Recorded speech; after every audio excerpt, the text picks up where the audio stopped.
Me lo ricordo come fosse oggi, cioè no, ieri. Eravamo felici. Partivamo per le vacanze, 3 posti occupati, 3 bagagli, una macchina, sempre la stessa. Un autoradio di tutto rispetto, mangiacassette di ultima generazione. Tutti gli scompartimenti delle portiere erano colmi di nastri da ascoltare e riascoltare, che poi si rovinavano e diventavano inascoltabili. Un po' dormivo e un po' giocavo con i miei genitori. Macchina, nave, vela, lato, Torino, noce, cemento. Allora erano quelle le mie parole in circolo.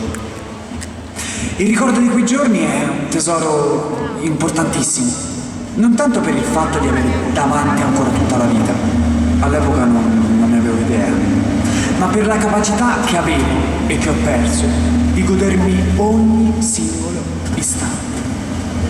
Poi il tempo è passato, abbiamo smesso di giocare alle parole e ho iniziato a giocare da solo.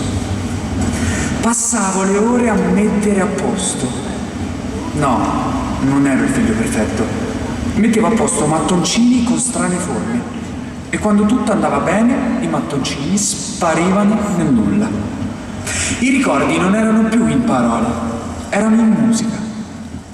Faceva più o meno così.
Sui passi miei, tornare a quello che non sei, non sei, non sei, non sei, non sei.